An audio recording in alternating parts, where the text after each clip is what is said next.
Begini ya, jadi ini saya bacakan kitab dari Sultanul Ulama, ketua dari semua ulama. Jadi di tradisi keilmuan sebetulnya mirip-mirip tradisi negara. Jadi ada presiden, ada menteri, ada apa. Kalau di wali kan ketuanya Syekh Abdul Qadir Jilani. Kalau di ulama dalam mazhab Syafi'i itu ada orang yang digelari Sultanul Ulama, yaitu Syekh Izzuddin bin Abdussalam.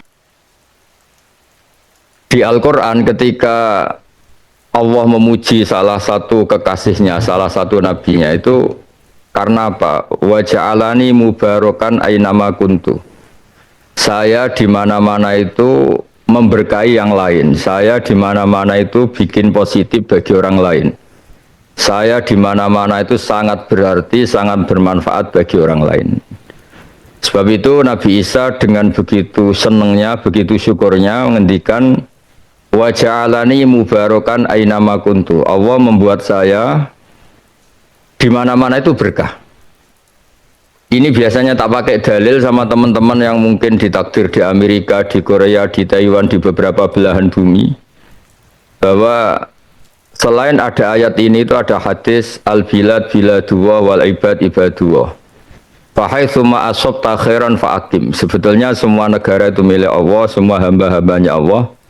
Maka di mana saja kamu menemukan kebaikan, maka enggak apa-apa di situ saja. Fa'akim, kamu boleh di situ saja. Tentu kalau Anda sudah nyaman di Amerika, tidak usah bilang Indonesia itu gelap.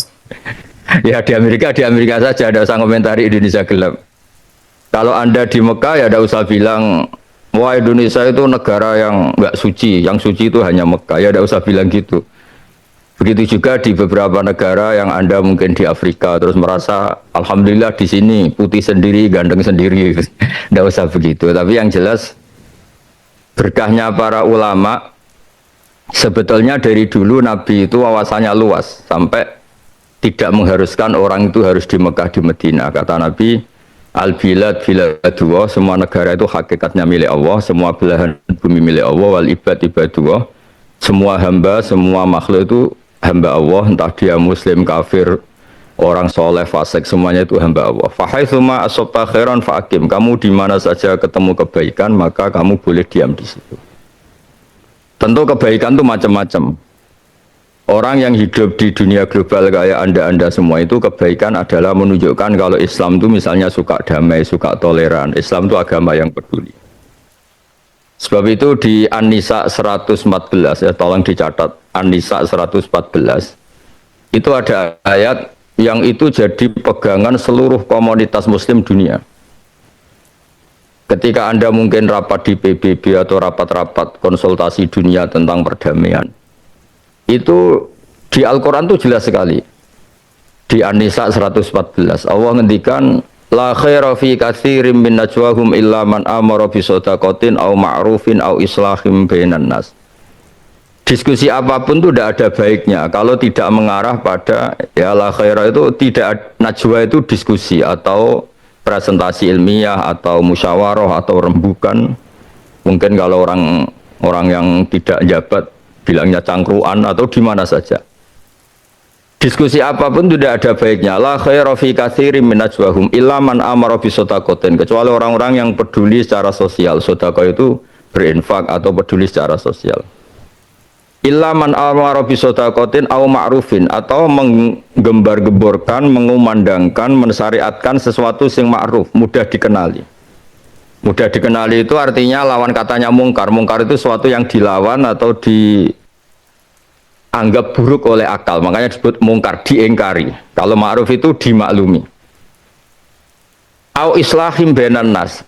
Allah tidak ngendikan bainal mukminin atau bainal muslimin. Allah ngendikan au islahim bainan nas. Semua kiat-kiat yang memperdamaikan antar manusia itu pasti diridhani Allah. Sebab itu dalam sejarah Islam paling monumental ada istilah piagam Madinah, ada Sulhul Hudaybiyah, di mana Nabi demi kelangsungan hidup bersama pernah berdamai dengan kafir Quraisy. Nabi juga berdamai dengan orang-orang Yahudi Khaybar, Yahudi Bani Quraidah. Sebab itu damai itu enggak butuh alasan, yang butuh alasan itu perang. Saya ulang lagi, damai itu enggak butuh alasan karena itu fitrah manusia, yang butuh alasan itu perang. Sebab itu dibolehkannya perang di Islam tuh nunggu lama sekian ada kezaliman, ada kesewenang-wenangan, ada macam-macam baru dibolehkan perang dengan arti mempertahankan diri. Sebab itu ayat perang pertama turun itu istilahnya Allah udzina lil ladzina yuqataluna bi annahum zulimu. Telah diberi izin, itu ada di surat Hajj, telah diberi izin orang mukmin melawan atau mempertahankan diri dengan perang karena bi annahum zulimu, karena mereka dizalimi. Ada ayat lagi waqatilu fi sabilillah alladzina yuqatilunakum. Kamu boleh perang tapi dengan mereka yang merangi kalian. Jadi bolehnya perang itu nunggu ada alasan. Seperti kita dulu ngelawan kolonial, ngelawan penjajahan. Sebab itu anda-anda yang di Amerika tidak usah khawatir kalau Islam itu misalnya dicitrakan sebagai ekstremis, sebagai yang penganut kekerasan. Tidak usah khawatir karena dalil-dalil bahwa kita suka damai itu jelas sekali dan tertulis secara jelas, secara eksplisit bahwa la khaira fi katsirin min najwahum illa man amara bi shadaqatin aw ma'rufin aw islahim bainan nas, itu di ayat 114 An-Nisa. Kemudian yang kitab Bukhari yang saya serahkan sama Pak Rais Surya itu sama teman-teman yang di Amerika itu jelas. Ya, mungkin kalau halaman di kitabnya beda itu Namratul Hadis. Nomor hadis itu pasti sama, bisa dilihat 3231 ya, 3231.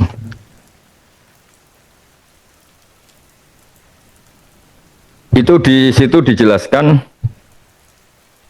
bahwa Nabi itu pernah begitu mengalami hal yang buruk ya. Saya baca Arabnya biar dapat berkah dari hadis sahih. Kenapa saya pakai hadis-hadis sahih? Karena nyuwun sewu teman-teman NU ini orang-orang Suriah juga harus belajar lagi. Sering-sering memaksakan dalil-dalil yang enggak jelas sehingga kalau ketemu alumni-alumni Ummul Qura atau Madinah itu memang kita jeblok. Karena gara-gara NU punya tradisi 7 hari ada hadisnya, nanti 40 hari ada hadisnya, 100 hari ada hadisnya, sehingga terus repot kayak Nabi itu NU gitu. Jadi itu memang masalah menurut saya itu. Jadi memang berat. Kadang-kadang saya yang menekuni ngaji terus sampai sekarang belajar saja sering nggak ngerti hadis yang ala NU itu memang masalah secara riwayat itu. Makanya kiai-kiai kita itu kalau ketemu kubu sebelah mesti digojlok itu hadis sahih apa enggak. Cuma selama ini alhamdulillah yang tanya ya enggak paham, yang ditanya ya enggak paham. Jadi akhirnya sama-sama diam. Dan beberapa tradisi NU di daerah-daerah yang kebetulan komunitasnya beda itu terus akhirnya dirubah. Kirim doa bersama atau apalah yang karena tradisi kita itu dituduh mirip Buddha, mirip Hindu, macam-macam. Makanya menurut saya wong hadis sahih itu luas ya, kita tidak perlu dalil-dalil yang aneh-aneh karena itu beberapa yang orang doktor hadis atau profesor hadis yang dari Ummul Qura atau dari Mekah itu terus kita kelihatan ndak alim gitu, kita kelihatan ngawur gitu. Sebab itu bentuk penghormatan saya pada komunitas di Amerika Serikat ini saya dalil itu 2 saja yang aman, 1 Quran, 2 hadis-hadis sahih. Meskipun nanti analisisnya kita ngikuti ulama. Analisis itu penting karena tekstualis itu tidak bisa. Tadi malam saya kebetulan ngisi di hallnya Mbah Sahal dulu Rois Am NU. Itu saya cerita. Saya tuh sering ketemu orang yang mengumandangkan atau menggembar-gemborkan kembali ke Quran. Saya bilang itu tidak bisa kecuali dengan analisis ulama. Saya beri contoh, di Quran itu hanya ada kata wadarul bai'a. Kalau ada Jumatan sudah mau mulai, tinggalkanlah jual beli. Nah kalau nuruti tekstualis, berarti orang main HP boleh, orang tidur boleh, orang cangkruk boleh, karena Allah hanya melarang tinggalkanlah jual beli wadarul bai'a. Tapi berkahnya analisis ulama itu disebut min itlaqil ba'di wa iradatil kul. Bai adalah contoh dari sekian yang menghalangi orang ikut Jumatan. Sebab itu main HP ya nggak boleh, main apa saja yang bisa mengganggu Anda tidak bisa Jumatan. Begitu juga ada ayat wa antasma'u binal ukhtain. Ya di akhir juz 4 itu kan ada khurrimat alikum ummahatukum, kamu tidak boleh menikahi ibu-ibu kamu. Itu jelas ummun itu artinya ibu. Tapi semua ulama ijma bahwa maknanya itu umun itu ibu wa in alat, umun wa in alat. Jadi saya tidak boleh nikahi ibu saya dan ibunya ibu saya, ibunya mbah saya sampai Sayyidah Hawa. Begitu juga di Quran hanya ada kata misalnya wa banatukum, tidak boleh nikahi anak putri. Bintun itu anak putri. Tapi semua ulama sepakat dari kelompok manapun bahwa bintun itu maknanya wa insafulat, anak saya putri dan anaknya anak saya, anaknya anak saya. Yang terakhir jumlah yang diharamkan adalah wa antasma'u bainal ukhtain, berpoligami dengan misalnya nikahi istri dan mbaknya atau nikahi istri dan adiknya. Itu jelas di Quran hanya melarang sesuai teks atau dohirnya teks wa antasma'u bainal ukhtain, menikahi poligami dua bersaudara. Zaman Rasulullah SAW sugeng, itu Nabi sudah menambahkan wala bainal mar'ati wa kholatiha, wala bainal mar'ati wa ammatiha, juga tidak boleh nikahi istri plus nikahi buliknya atau nikahi budenya. Kemudian di era ulama supaya orang itu nggak salah paham, diberilah satu kaidah yang lebih komplit dalam pemahaman masyarakat, yaitu disebutkan tidak boleh berpoligami dengan dua perempuan yang keduanya ada hubungan mahram. Jadi misalnya Sri kamu nikahi, nggak boleh bersamaan dengan itu nikahi saudara putrinya, saudarinya, atau buliknya, atau mbahnya, atau sama siapapun yang punya hubungan mahram. Sebab itu kata wa antasma'u bainal ukhtain, tidak boleh mengumpulkan dua bersaudara dalam satu nikahan adalah ibaratun anil mar'ataini bainahuma mahramiyatun. Hubungan dua perempuan yang ada mahram itu tidak boleh tahta rajulin wahid, punya suami satu fi nikahin wahid, yaitu poligami. Sebab itu menurut saya teman-teman yang di Amerika atau dimanapun yang Suriah ini harus mulai terus menggalakkan belajar hadis-hadis sahih yang pemaknanya itu ikut ulama. Nanti insya Allah tetap lengkap, tetap tidak usah khawatir lah. Misalnya istighosah di tradisi NU atau tahlil. Kata bapak saya itu kalau ada orang ngeritik tahlil itu kan ngeritiknya karena kita ini 7 hari 40 hari. Bagaimana orang bisa mengkritik pelafalan atau perafalan atau mengumandangkan kalimat thayyibah? Ketika tahlil itu melibatkan kalimat thayyibah, sebetulnya kan ikut dalil umum saja bahwa kalimat thayyibah itu baik, dikilafatkan kemana saja baik, di mana saja baik. Wong itu kalimat thayyibah, orang mau mati ya disunatkan baca kalimat thayyibah. Lalu gara-gara istilahnya 7 hari, 40 hari, kemudian kan terus dikritik kita. Mana hadisnya? Wong Nabi ada ditahlili, sahabat juga ada yang tahlilan, kan terus kita kalah. Karena memang nggak pernah ada sahabat tahlilan gitu, karena sahabat tidak punya kartu NU gitu. Tapi kan repot. Tapi kalau cari dalil sahabat melafatkan kalimat thayyibah pasti gampang, karena ya sahabat suka wiridan. Wong jelas di Quran uzkuru wa dzikron katsira, kamu nyebut Allah dzikron katsira, nyebut yang sering, yang banyak. Tapi kelirunya kita ngistilahkan itu 7 hari 40 hari, akhirnya lah kebetulan kita nyari dalil yang 7 hari 40 hari. Nyari dalil-dalil, wah 7 hari itu roh sedang begini, kalau 40 hari sedang gini, 100 hari sedang gini. Itu kan otoritas maghibat, sesuatu yang kita tidak tahu, itu butuh hadis sahih. Nah itu kan terus senang kubu sebelah nyerang kita, dianggap goblok lah, dianggap macam-macam. Sebetulnya kalau dianggap nggak apa-apa, kalau kebetulan kita ada goblok lah, yang repot itu dianggap kebetulan kita ya keliru betul, itu aja kan masalah, kan itu kan masalah besar gitu.